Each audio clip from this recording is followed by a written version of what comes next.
Alrighty, so hello America. I did this video on TikTok, except of course TikTok you only get 60 seconds. So I'm going to do a little bit more here. And this is for Republicans and Democrats. This is just a little bit of education. Now every time we have an election where the polls are off and the Republican wins, the Democrats say, oh, but the polls said this, so there was cheating involved. And the Republicans keep saying, the polls are lies, the polls are lies. They're never right because the pollster people are skewing the polls for whatever reason. Okay, so polls explained and why it looks the way it does. And this will help both sides. So, polling company. Polling company pulls together a list of 6,000 names. They try and do it evenly, 3,000 or 2,000 independents, 2,000 Democrat, 2,000 Republican. They call those 6,000 names, however contacts they have. Let's say out of that context, and these numbers are way off because I'm trying to keep things even and easy here, but let's just say out of those 3,000 they call, 6,000 they call, 1,500 of the Democrats say, yes, I'll answer your poll and answer the questions. 1,000 of the independents might say that, and 1,000 of the Republicans might say, yes, I'll answer your poll or answer your phone in the first place whatsoever. So when the poll is done, they've contacted all 6,000 people. 1,500, 3,500 answered the poll. So they have to report what they have. So what they're doing is they're reporting a poll based on 1,500 respondents of Democrats, 1,000 of respondents of Republican, and 1,000 respondents of independents.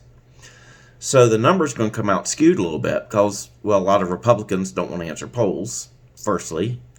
Secondly, they tend to go into major urban areas, which leans more leftist, even if you're saying you're a Democrat or Republican.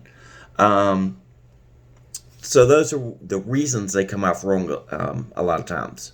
So the idealism, if you look into, and this is really funny too, because when the first polls came out for this 2020 presidential cycle, I noticed that Fox News had a poll out, and everybody goes, oh, Fox News had a poll says Joe Biden's going to win. You pull up the poll results. 49% Democrats, 22% Republicans. Yeah, that's a real legitimate poll. Those are real legitimate results. It's actually kind of a legitimate poll. I used to think that the Democrat pollsters would try and skew the results, and some of them may, don't get me wrong. I always thought that was on purpose. Then I kind of started researching how these polls work. The fact is, they contact X number of people and they report the results of those contacts. And Democrats tend to answer the polls more because they want to be heard. So, in that case, to me, the polling companies should do math to say, okay, we can take an average percentage of Republicans and Democrats, and we should say this is what the estimate of what the vote should be. They don't do that. They just report it. 3,500 respondents. These are the results. Now, the funny part is, as I was saying a moment ago, the first one came out, Fox News poll. I went in there and looked at it. I went about 2 weeks ago. I spent over half an hour trying to dig into the underlying basis of how the poll was, the respondents and all that. They're not reporting it anymore. They're not even letting you see that. I mean, you used to have to dig maybe 2 or 3 minutes and you could find it.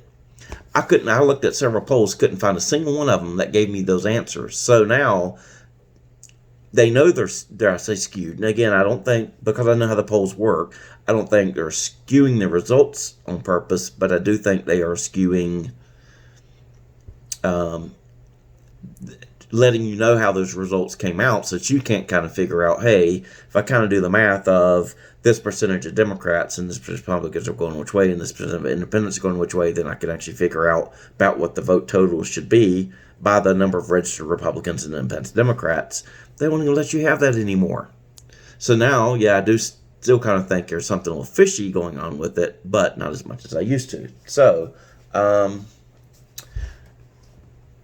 just so you kind of know, when you come up, and again, when you're a Democrat and you say, oh, Trump won, but the polls didn't say he was going to win. Well, you know what? If you look at the polls, then actually they kind of did. The fake news just wasn't reporting what the polls actually meant. They just say, oh, some respondents, and this is the poll results. If you're a Republican, is it on purpose? Well, they're not letting you see this stuff, but that's the way the polls work. That's the way they conduct them, and it is what it is. So, kind of take that for what it's worth. Yeah, it is kind of wrong a little bit because they know they're not putting out what the actual vote totals should be in reference to or compared to the poll results. They kind of know this, but they're doing a poll and they do the results of the poll and they put those out there. They should really put out the I've seen a couple of them. A couple of people have done the math on the results, and they looked at the first Fox News poll, and that's been months out since that one's been out. And the 49% Democrat and I think it's 22% Republican response on it. If you actually figured out the percentages by using those and adjusting the results for the number of Republicans actually answered the poll, even in that one, Trump would have had a lead. That was a national lead, and that don't really happen. Imagine now that the polls are actually tightening up, and Rasmussen is actually giving Trump a 1-point lead. Imagine what that really is. And again, I can't find the dig in to see what the respondent rates were and all that. But if it's half as bad as 44-22, that means Trump's actually got about a 12-point lead. I mean, it's getting